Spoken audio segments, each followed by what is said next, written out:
In the new player's handbook for D&D, they've changed Warlocks in a fundamental way. They're messy, they're controversial, everyone's talking about them. Some might say Warlocks are brat. Maybe?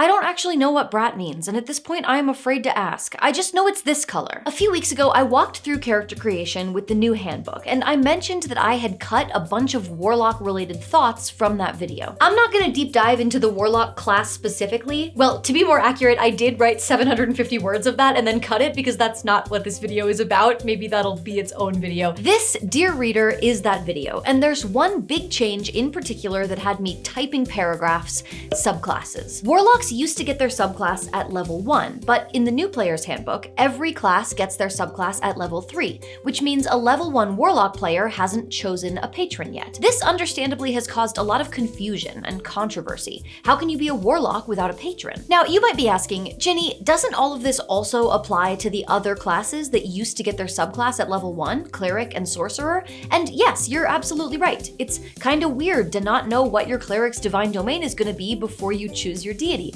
And it's kinda weird to not know what Sorcerer's origin gave your sorcerer their magic. Unfortunately, I listened to Evanescence and shopped at Hot Topic in high school, which means I have a brain disease that causes me to think Warlocks are extremely cool. So we're gonna focus on Warlocks as the main example. But don't worry, we'll talk about other classes a little too, if we must. Now, 5th edition is pretty clear about the Pact and the Patron both being part of a Warlock's backstory, or at least that's what this nerd tells me. You should really consider reading these sometime. Seems like overkill. Anyway, read that bit we were talking about. In the Creating a Warlock section, the book says, as you make your Warlock character, spend some time thinking about your patron and the obligations that your pact imposes upon you.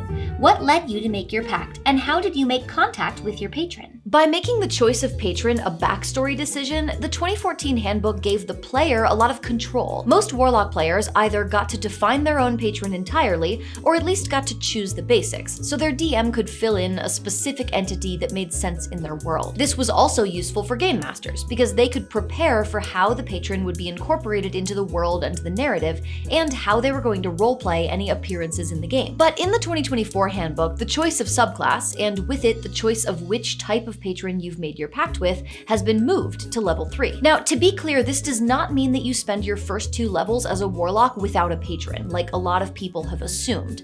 The book is actually pretty clear about this. Under the Pact magic ability at level 1, it reads, through a cult ceremony, you have formed a pact with a mysterious entity to gain magical powers. The entity is described as a voice in the shadows, its identity unclear. So basically, you do have a patron when the game begins, you just don't know who or what they are. Your patron exists at level 1, but they're not defined and written onto your character sheet until level 3. Which begs the question, if the patron is a mystery to the character, does that mean they're also a mystery to the player? There are a lot of different ways to answer this question, and several of those answers could lead to major gameplay issues down the line. But first, there were some complaints that my last video didn't have a sword joke, and I am nothing if not responsive to valid criticism. So here we go. Wanna know why I always carry a sword? So we can cut to today's sponsor.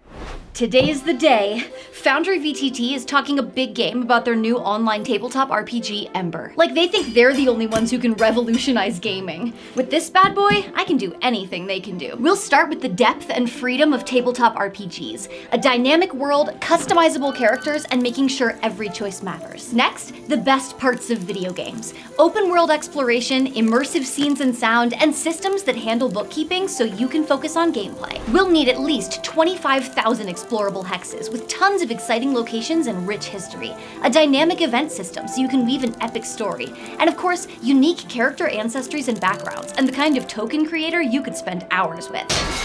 Oh no, we haven't even added the calendar system with seasons and lunar cycles, or the hundreds of beautifully illustrated NPCs. We have so much left to do. Huh, I guess it's harder than it looks. Fine, I'll just pledge on Kickstarter to support the Ember project. It's live now through October 2nd, and it already has all that stuff, and more. A rich fantasy setting, and all the tools for a collaborative storytelling experience. You know, Foundry VTT hasn't invented a banana peel generator though, and I'd like to see them try. Whenever I see people talking about this Warlock subclass change, somebody says something like, why are you making a big deal out of this? Just choose what patron you're gonna use when you create your character, instead of waiting until level 3 to decide. Problem solved. And this one question really is the root of the issue. Should the player choose their patron at level 1? In my opinion, no matter how you answer this question, it could create problems. Actually, I think the fact that we have to ask this question at all is in itself a problem. In 2024, Warlocks have become a real problem child, a brat, right? I don't think that's right. I think it's supposed to be a good thing. Let's assume that the player does just choose their patron right off the bat.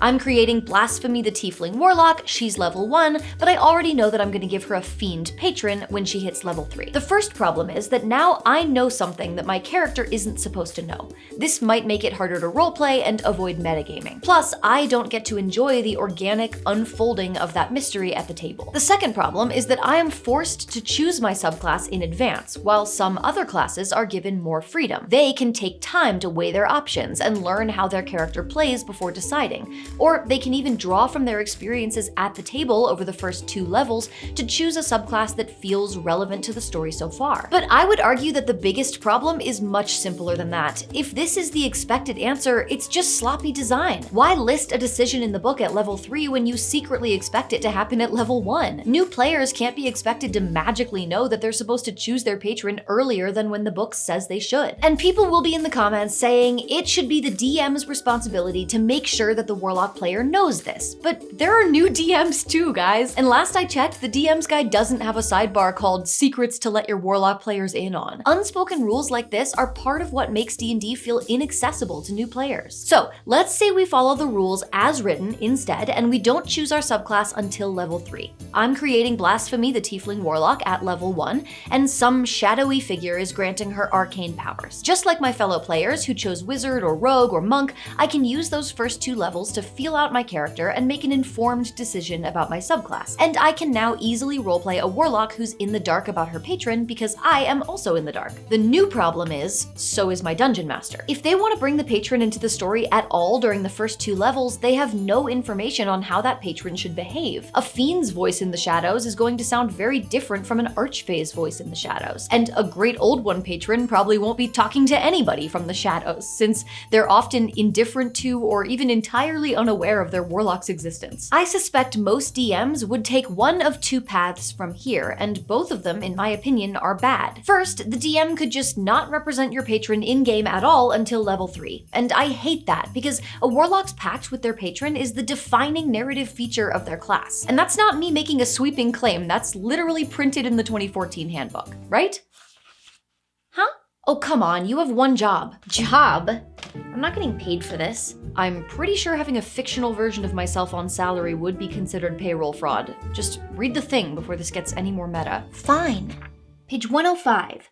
A warlock is defined by a pact with an otherworldly being. I think playing a warlock under a DM who completely ignores your patron sucks. If the whole point of the warlock's story is left out, then I might as well play a class with more spell slots, you know? But the other path a DM might take is even worse. They might just pick your patron for you. I've said this before, but when the DM controls the entire world, I think it's very important that players feel completely in control of the one thing they do get to define, their own character. And while choosing a patron for a player might feel like creating an NPC, which is a very normal thing for a DM to do, what you're really doing is choosing a player's subclass for them. So unless you choose all your player's subclasses, or your player specifically tells you that they're okay with that, I don't think it's appropriate to rob your warlocks of that decision. But hey, I'm not old and crotchety enough yet to assume that every change is bad just because it's different from what I'm used to. I think I've got a few more years of youthful optimism left in me. I'm sure there are real benefits to standardizing the level at which everyone gets their subclass.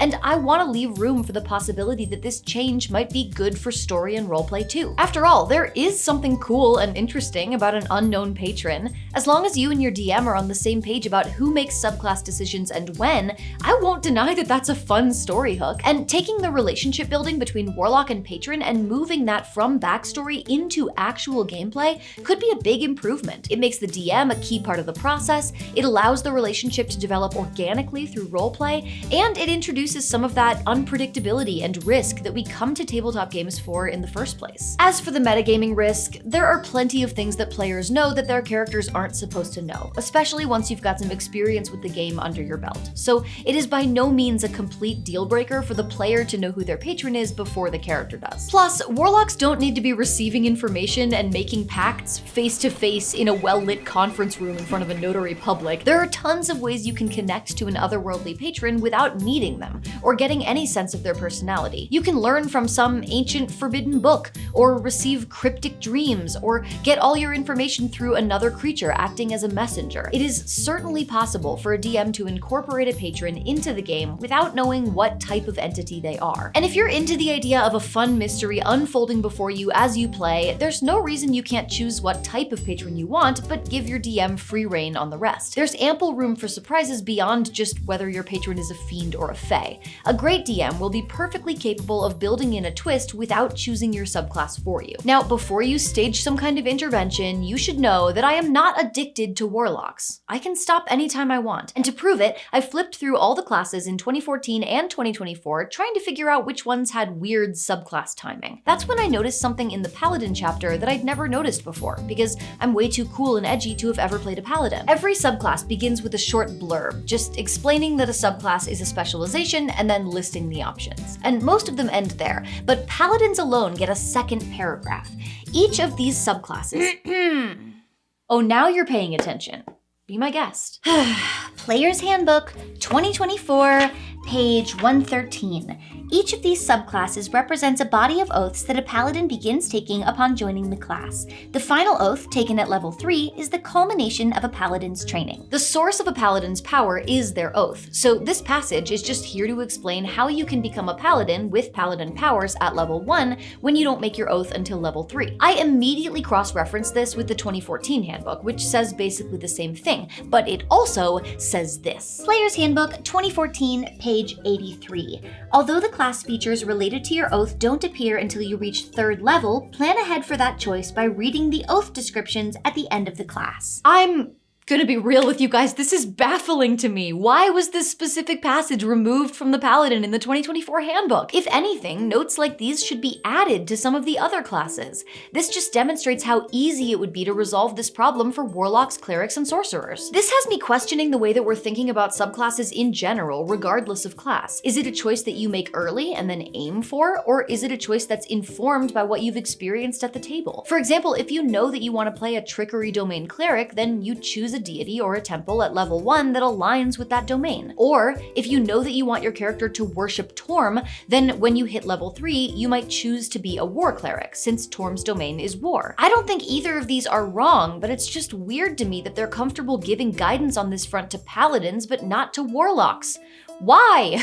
When will it be our turn? I just found a sticky note in my book that says segue to conclusion. I was hoping for something a little more natural, but I guess that'll do. After all this back and forth, where do I land on warlocks getting their patrons at level 3? Do I hate it? No, I don't think I do, but do I love it? Also no. I have real concerns about how this is going to play out at people's game tables. I think players and DMs who are accustomed to 2014 Warlocks can easily end up in a frustrating situation if they aren't prepared for these changes. And on the flip side, players and DMs who are new to the game aren't given clear instructions, and this could end up biting them later. If you're planning on playing 2024 D&D with a Warlock, here's what I recommend. Player and DM should discuss the plan up front. Is the player choosing their own patron, and when are they choosing it? What is the DM's responsibility around the patron during those first 2 levels before their identity is revealed? Whatever you decide, just make sure that you don't reach level 3 and only then realize that you and your DM weren't on the same page. So many of the potential problems associated with D&D can be avoided with clear communication. And maybe you're tired of hearing me say that, but what can I say? I'm a brat. I'm brat? Regardless of when you get your patron, my video about how to make good use of a warlock patron in a game still applies for level 3 and beyond. Go check it out next to make sure you're prepared for the best possible warlock experience.